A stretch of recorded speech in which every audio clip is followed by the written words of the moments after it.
오늘 아침 하나님께서 우리들에게 주시는 말씀입니다. 신약 성경 마태복음 5장 13절 한 절의 말씀입니다. 이제 제가 마태복음 5장 13절의 말씀을 봉독합니다. 하나님의 말씀을 경청하시기 바랍니다. 너희는 세상의 소금이니 소금이 만일 그 맛을 잃으면 무엇으로 짜게 하리요? 후에는 아무 쓸데없어 다만 밖에 버려져 사람에게 밟힐 뿐이니라. 아멘. 덴마크의 작가 안데르센의 동화 가운데 미운 오리새끼라고 하는 동화가 있습니다. 그 내용은 우리가 익히 잘 아는 것처럼 아주 짧은 내용이에요. 백조의 알을 어미 오리가 자기 알인 줄 알고 다른 알들과 함께 품습니다.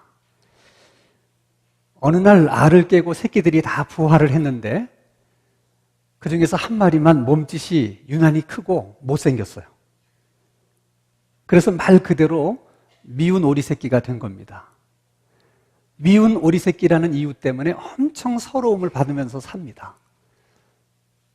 그러다가 어느 날 자신은 미운 오리 새끼가 아니라 백조의 새끼라는 것을 깨닫게 되었다.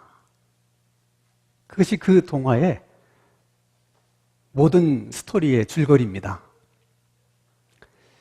아마도 그 백조는 지난 자기의 살아온 인생을 뒤돌아보면서 엄청 억울해했을 것 같아요.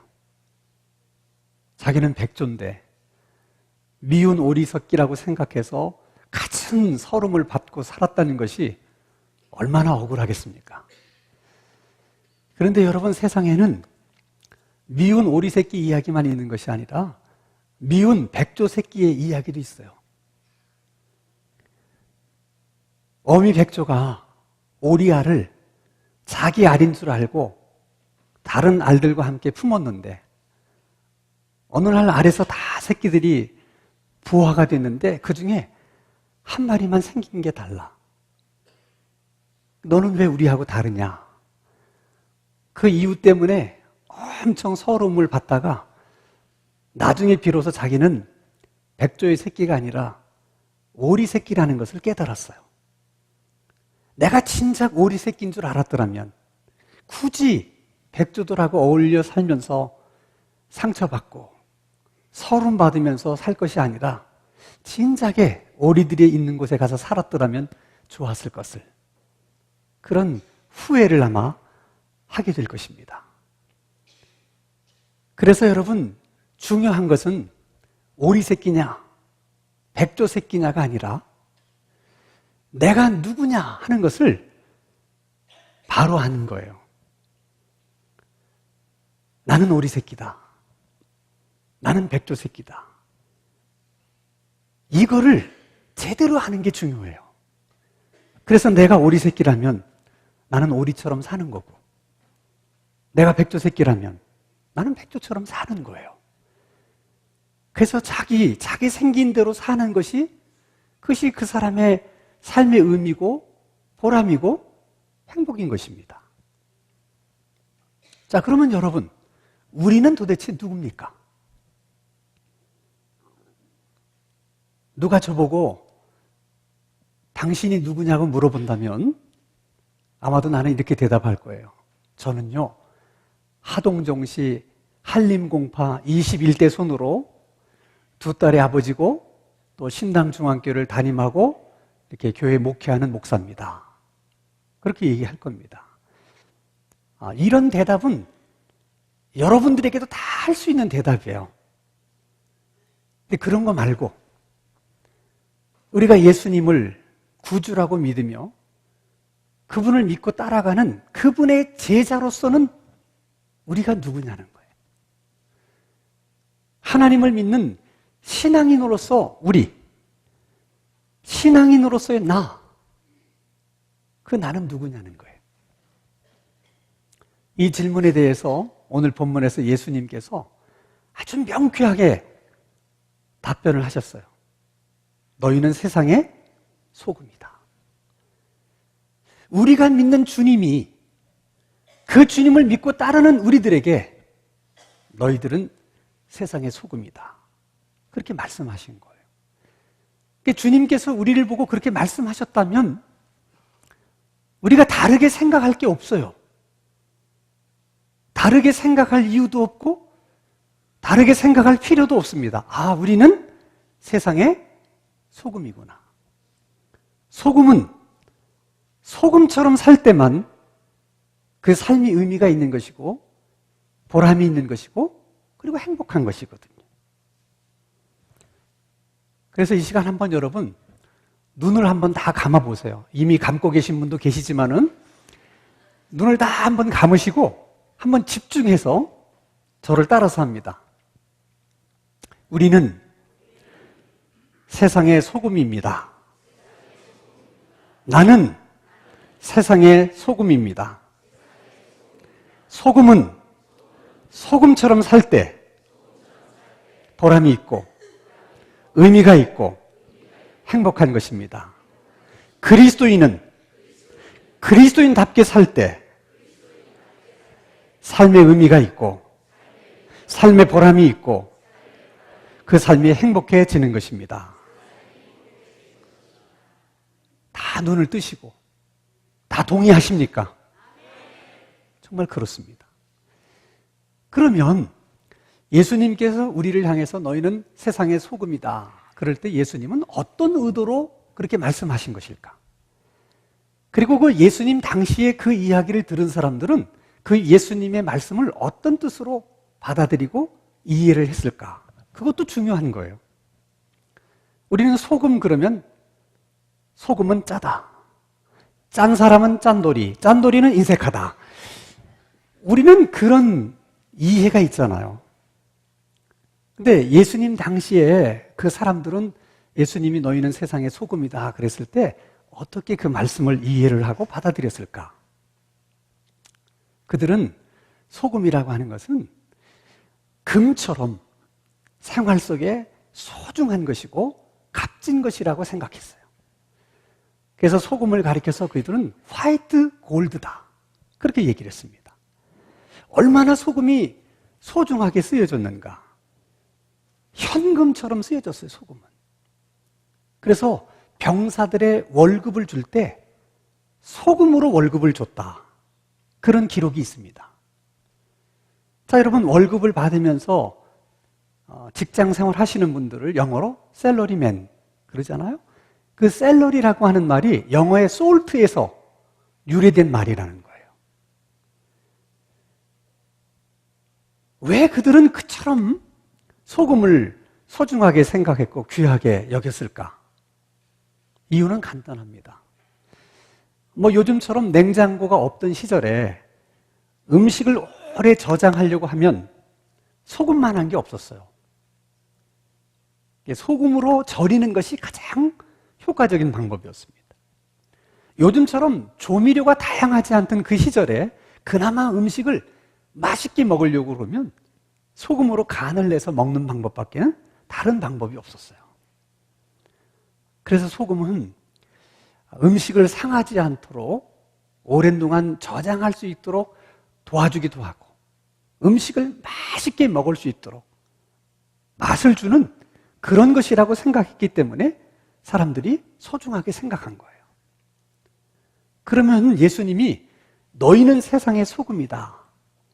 그렇게 말씀하실 때는 적어도 우리가 세상에서 그렇게 소중한 사람들이라고 주님은 생각하시는 거예요.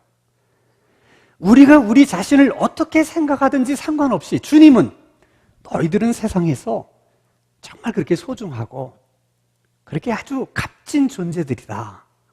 그렇게 주님은 생각하셔서 우리를 보고 너희는 세상의 소금이다. 그런 것이죠. 그러면 여러분 보세요. 세상 사람들이 소금을 그렇게 소중하게 여기는 것은 소금이 맛을 내게 해주기 때문에 음식을 상하지 않도록 도와주기 때문에 그렇게 소중히 여기는 것이거든요. 결국 세상이 우리를 소중하게 여긴다면 그 이유도 마찬가지예요. 살맛 나지 않는 세상, 그나마 우리가 있어서 살맛이 난다. 그래서 우리가 소중한 것이고, 공정하지 못한 세상, 이 불공평한 세상, 부패한 세상, 그래도 예수 믿는 사람들이 있어서 그래도 조금은 더 좋은 세상이 되고 공정한 세상이 되고 그래도 좀 더 깨끗한 세상이 된다. 그래서 우리를 소중하게 생각할 수 있는 거거든요. 자, 그렇다면 소금의 역할이 그런 거라면, 그리스도인들의 역할이 그런 거라면 한번 생각해 보십시다. 그러면 정말 이 세상이 불공평하고 또 이 세상이 정의롭지 못하고 이 세상이 부패하다면 그런 세상이 요구하는 것이 뭐라고 생각하십니까? 그런 세상이 강력하게 요구하는 것이 있다면 그것이 무엇이라고 여러분은 생각하십니까? 그런 세상이 요구하는 것은 정직입니다. 이 세상이 불공평한 것도 또 이 세상이 깨끗하지 못한 것도 여러 가지 이유가 있겠습니다만 가장 중요하고 근본적인 이유는 정직하지 못해서 그런 거예요. 모든 것은 정직하지 못한 데서 다 연유가 되는 것입니다. 그렇기 때문에 예수님이 우리를 세상의 소금이라고 말씀하셨다면, 이 세상이 요구하는 것이 정직이라면 예수 믿는 사람의 아이덴티티가 뭐냐? 예수 믿는 사람의 자기 정체성이 뭐냐? 정직한 사람입니다. 그래서 우리 스스로가 그렇게 생각해야 돼요. 예수를 믿는 사람은 어떤 사람이라고요? 정직한 사람이다. 그게 예수 믿는 사람이다. 이렇게 우리 스스로를 그렇게 이해해야 돼요. 그리고 그렇게 살려고 해야 돼요. 예를 들면 어느 음식점에 들어갔는데 내 시작은 미약했으나 내 나중은 창대하리라. 그런 액자가 걸려 있거나 또 교회 달력이 걸려 있으면 이 음식점 사장님은 교회를 다니시는 분이구나. 또 예수를 믿는 분이구나. 우리가 그걸 알게 되는 것이죠. 그러면 이 음식점에서 우리가 먹는 모든 음식은, 모든 반찬은 다 믿을 수 있겠구나. 사람들이 그렇게 생각해야 돼요. 그리고 정말 그 음식점 주인이 그 음식점의 사장이라면, 주인이라면 음식을 그렇게 만들어야 돼요. 그것이 소금으로 사는 것이고 그것이 그리스도인으로 사는 것입니다.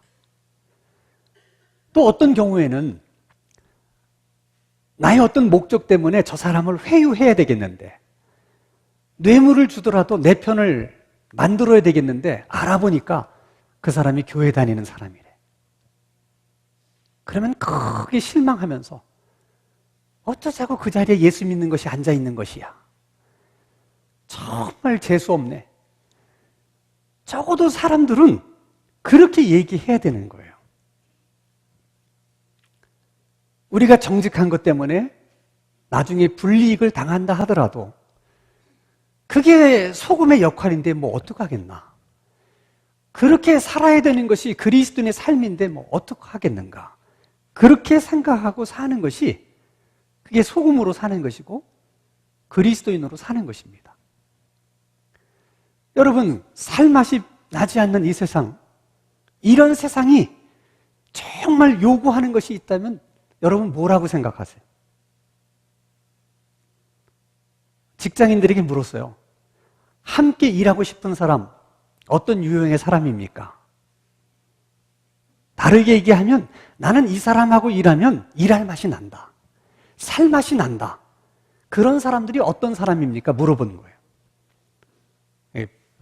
베스트 5를 뽑았어요. 5위가 뭔 줄 아십니까? 분위기를 맞춰줄 줄 아는 사람. 그런 사람하고 일하면 일할 맛이 난다는 거예요. 그럼 여러분, 분위기를 맞춰준다는 게 뭐겠어요?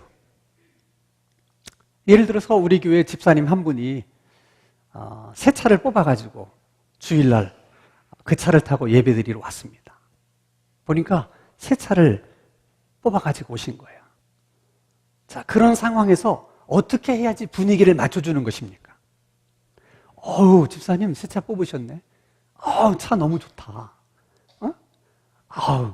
뭐 내가 듣자 하니까 이 차는 연비도 좋고, 승차감도 좋다고 그러는데, 이렇게 좋은 차를 새로 뽑으셔서 너무 기분이 좋으시겠어요. 야, 이런 차 타고 오면 교회에 올만 나겠네. 뭐 이렇게 얘기를 해줘야지 분위기를 맞춰주는 거 아니겠어요? 근데 꼭 이런 사람이 있어요. 새 차 뽑은 거 보니까 돈 좀 벌었나 보네. 차가 겉으로 보기는 엄청 커 보이는데 실내는 보니까 실내 공간은 작네. 그렇게 말하는 사람들을 두고 세상 사람들이 뭐라고 말하느냐? 밥맛이라고 얘기해요. 맛이 없다는 거예요. 사위는 웃는 얼굴을 하는 사람이라. 항상 웃는 얼굴을 하는 사람하고 일을 하면 일할 맛이 난대. 물론 사람이 여러분 슬플 때도 있고 또 힘들 때도 있잖아요. 그러나 어떤 사람은 슬플 때든 기쁠 때든 항상 우거지상을 하고 계신 분이 계셔. 그런 분을 만나면 괜히 우울해져. 그래서 그런 사람 보면 또 세상 사람들이 뭐라고 얘기해요? 밥맛이라고 얘기해요. 싫은 거야, 그런 사람들은. 그러니까 여러분, 그리스도인들은 항상 좀 웃는 얼굴을 해야 된다는 거야. 일부러라도 좀 환한 얼굴을 해야 된다는 거예요. 3위가 뭐냐? 자기 얘기 많이 하지 않고 남의 얘기를 잘 들어주는 사람. 그런 사람하고 일하면 일할 맛이 난대. 그런데 남이 하는 얘기는 안 듣고 지 할 얘기만 하고 지 자랑만 하고 이런 사람 보고 뭐라고 그래요 또? 밥맛이라고. 그렇게 살면 아무도 안 좋아해.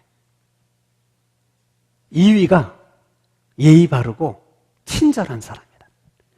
예의 바르고 친절한 사람이 어떤 사람이에요? 위아래를 구분할 줄 아는 사람. 지금 이게 끼어들 상황인지 끼어들으면 안 되는 상황인지를 아는 사람. 이런 말을 해야 되는지 안 해야 되는지를 아는 사람. 이런 사람이 예의 바른 사람이에요.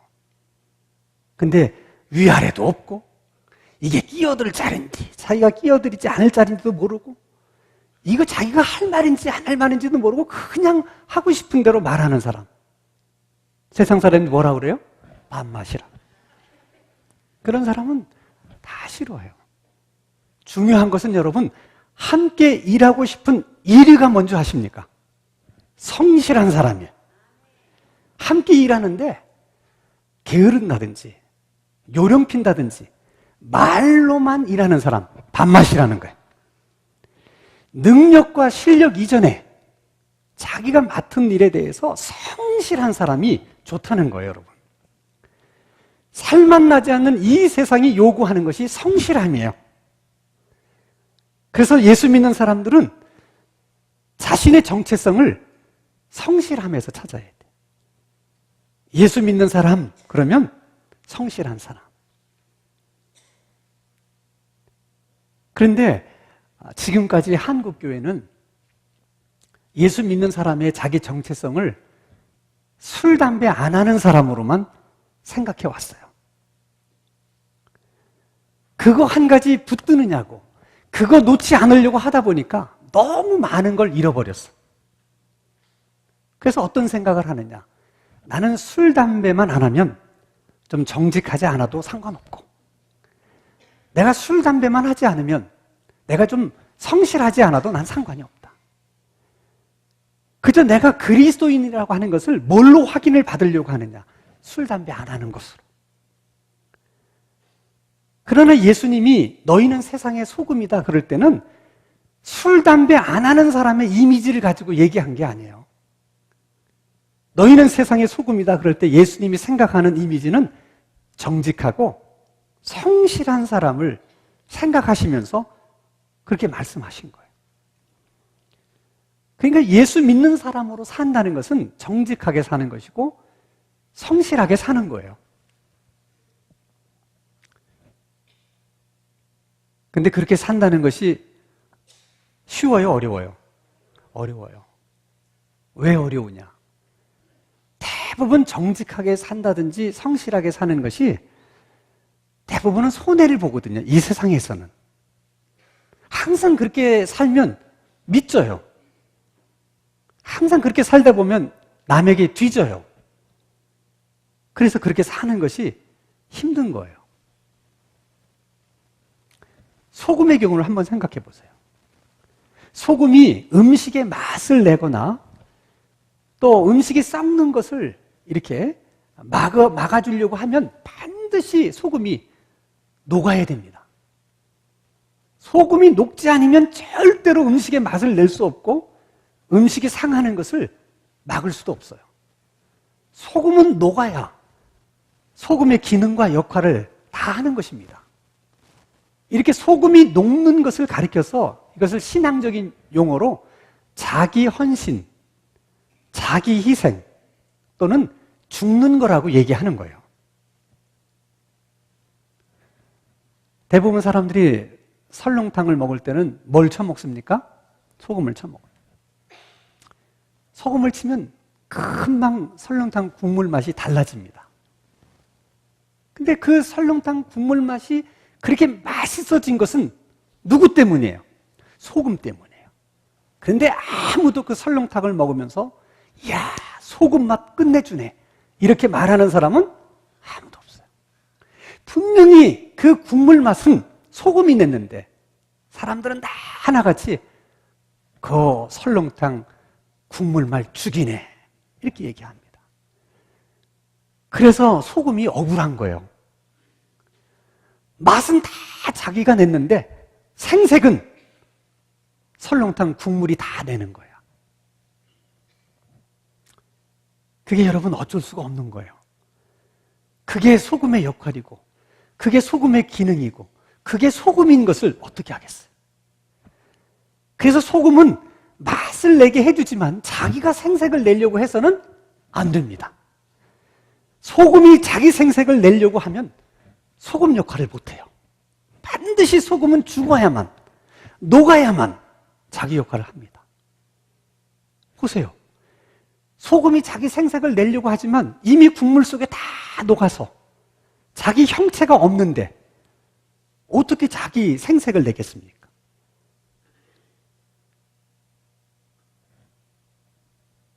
그게 우리는 두려운 거예요.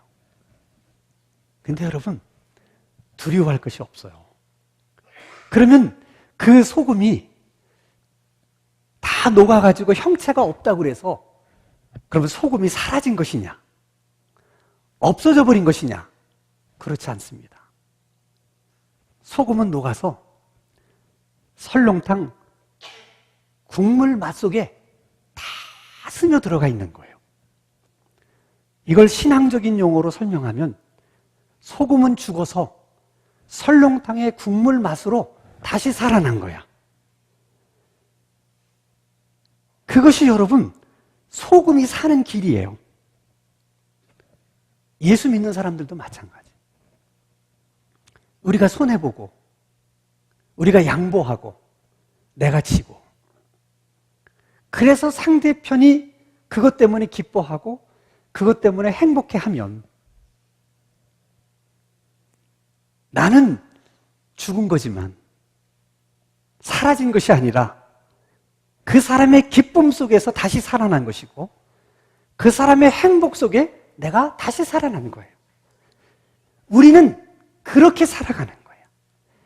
내가 생색을 내는 것으로 의미를 찾고 내가 생색을 내는 것으로 보람을 느끼고 내가 생색을 내는 것으로 행복해하는 것이 아니라 내가 죽어서 다른 사람의 기쁨 속에 다른 사람의 보람 속에 다른 사람의 행복 속에 있는 것을 그것을 내 삶의 의미라고 생각하고 그것을 보람이라고 느끼고 그것이 내 삶의 행복이라고 여기며 사는 것이 그것이 그리스도인으로 살아가는 거예요. 특별히 여러분, 예수님께서 너희는 세상의 소금이다 그렇게 말씀하시잖아요. 왜? 너희는 교회의 소금이다 그렇게 말씀하지 않고 세상의 소금이다 그렇게 말씀하셨을까? 소금은 여러분 소금끼리 있으면 녹을 수가 없어요. 소금이 녹으려고 하면 소금이 아닌 다른 물질과 만나야 돼요. 그때만 소금이 소금으로서 역할을 다할 수 있는 것이고 기능을 다할 수 있는 것입니다. 그리스도인으로 사는 우리의 역할과 기능을 다하려면 끊임없이 우리는 믿지 않는 사람과 만나고 접촉해야 돼요. 그래서 신앙생활이라고 하는 것은 교회에서 하는 게 아니에요. 신앙생활은 세상에 나가서 하는 것입니다. 그럼 교회에서는 우리가 뭘 하느냐? 세상에 나가서 우리가 해야 되는 일을 미리 여기서 연습해보고 훈련해보는 거예요. 우리가 같이 어울리면서 죽는 연습도 해보고 분위기를 맞춰주는 연습도 해보고 남의 얘기를 잘 들어주는 연습도 해보고 성실하고 정직한 연습들도 해보고 이렇게 우리가 훈련을 해서는 나가서 그렇게 사는 거예요. 근데 우리는 너무 오랜 동안 교회에서만 생활하다 보니까 이제 세상 사람 만나는 게 두려워요. 세상 사람들과 부딪히는 게 두려워요. 왜? 안 믿는 사람하고 만나면 항상 우리가 양보해야 되니까. 저 사람이 내가 교회 다니는 사람이라는 걸 알기 때문에 항상 내가 어떻게 져줘야 되니까. 항상 내가 손해를 봐야 되니까. 그런 것들이 부담스러운 거예요. 그렇게 살다 보면 항상 뒤처질 것만 같고 항상 내 인생이 밑바닥 인생이 될 것만 같고 그런 두려움들이 우리 속에 있기 때문에 그런 것입니다. 그러나 여러분 전혀 그렇지 않아요. 예수님께서 이렇게 말씀하셨습니다. 누구든지 자기 생명을 구원코자 하는 자는 잃을 것이요 주님을 위해서 자기 생명을 잃고자 하는 자는 그 생명을 얻게 될 것이다. 이것이 여러분 신앙적인 역설이에요. 이런 역설이 가능할 수 있는 것은 모든 배후에 주님이 계시기 때문에 그런 것입니다. 그렇게 살면 망할 것 같고 그렇게 살면 뒤질 것 같지만 그렇지 않은 것이 신앙의 역설이에요. 우리들이 이 세상에 살면서 다 하는 일들이 달라요. 어떤 사람은 사업가로서 열심히 사업을 해서 큰 돈을 모았다. 그분은 사업가로서는 성공한 거예요. 내가 어느 직장에 말단 사원으로 들어가서 전무가 되고 상무가 되고 사장이 됐다면 그 사람은 직장에서 성공한 거예요. 내가 정치에 입문해서 4선, 5선 국회의원이 됐다. 정치인으로는 성공한 것입니다. 자기 분야에서 성공한다는 거 쉬운 게 아니에요. 그래서 자기 분야에서 성공하는 것이 정말 우리 삶에 중요한 의미가 있어요. 그러나 예수 믿는 사람들에게 있어서는 자기 분야에서 성공한 것보다 더 중요한 일이 있습니다. 그것은 신앙인으로 성공하는 거예요. 왜냐하면 우리가 주님 앞에 서는 날 주님이 넌 사업가로서 성공했느냐? 너는 직장인으로 성공했느냐? 너는 정치인으로 성공했느냐를 물으시는 게 아니라 너는 신앙인으로 성공했느냐? 그걸 물어보시기 때문에 그래요. 그리고 신앙인들은 신앙인으로서 성공해야 자기 분야에서도 성공할 가능성이 많이 있습니다. 그래서 예수 믿는 사람은 무엇보다도 신앙인으로 성공하는 것이 중요한 거예요. 죽어서 다시 살고 녹아서 행복해지는 소금처럼 우리도 죽어서 다시 살고 녹아서 행복해지는 이 신앙의 역설을 우리들의 삶을 통해서 깨닫고 경험할 수 있게 되기를 바라고 정말 그런 체험을 할 수 있는 은혜를 우리 하나님께서 오늘 우리 모두에게 주시기를 주님의 이름으로 축원합니다. 기도하겠습니다. 거룩하신 하나님 아버지, 너희는 세상의 소금이라고 말씀하신 주님의 그 말씀을 항상 우리 마음에 담고 살아갈 수 있는 귀한 은혜를 허락하여 주시옵소서. 손해를 보고 불이익을 당한다 해도 정직할 수 있는 용기를 주시고, 어렵고 귀찮고 힘들다고 해도 성실하고자 하는 의지를 주시옵소서. 우리들이 어디에서 무엇을 하며 살아가든지 누군가에는 소중하고 고마운 사람으로 그렇게 기억될 수 있는 우리들의 신앙의 삶이 되게 하여 주시옵소서. 예수님의 이름으로 기도하옵나이다. 아멘. 다 일어나셔서 우리 하나님을 찬양합니다.